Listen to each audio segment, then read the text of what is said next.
Yeah, in this series, okwu na-akwalite ndụ ma na-edozikwa obodo nke tata achọrọ m ka abụrụ sọsọ. It's not only bad news we'll be hearing on the social media. Let's all listen to this man's account of how LASTMA headquarters, LASTMA senior officers showed that they're good people and they're not corrupt. So let's praise them for that. A fight for justice on the streets of Lagos.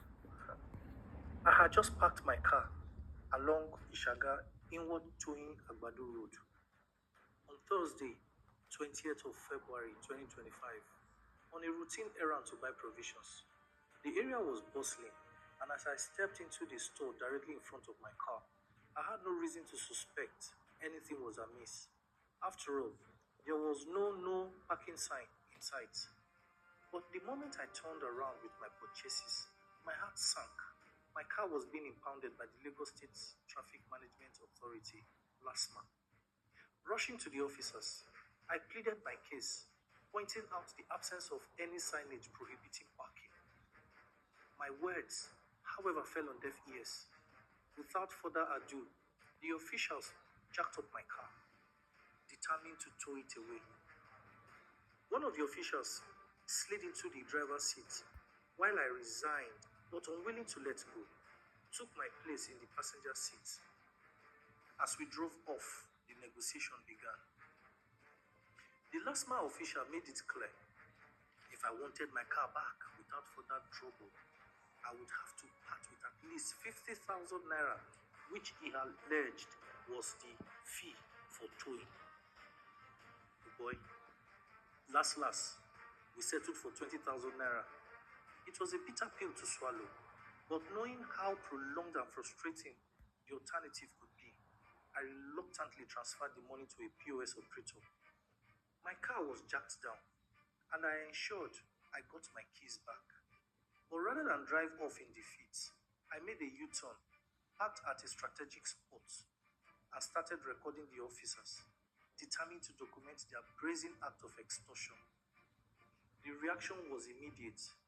The moment the officers noticed my phone capturing their faces, then disappeared into thin air, left with nothing but bitterness and a burning sense of injustice.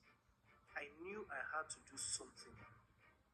That evening, at exactly 7:09 p.m., filled by frustration, I searched online for LASTMA customer feedback line and dialed the number.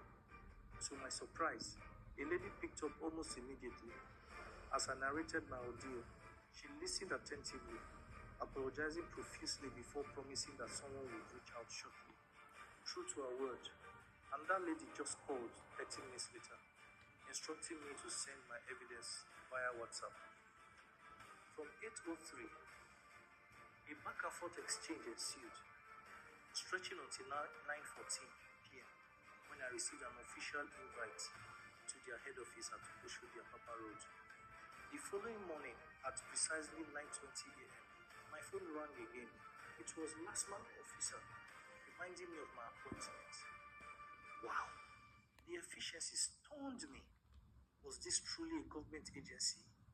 I had expected bureaucracy and delays.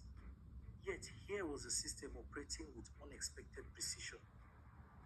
Arriving at the LASTMA headquarters, I was warmly received at the reception. While I waited, a screen displayed various road signs, an engaging and informative distraction that occupied me for the 10 minutes before I was ushered into the monitoring and surveillance office. There, I spent another 30 minutes filling out detailed documentation of my experience.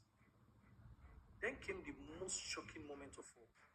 As soon as I concluded my statement, the very LASTMA officer that had extorted me, along with the driver, were brought before me.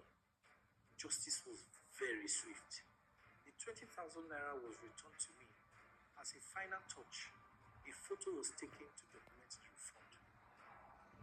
What punitive measure LASTMA had taken on the erring official cannot be independently verified. In the coming days, I shall update everyone on this.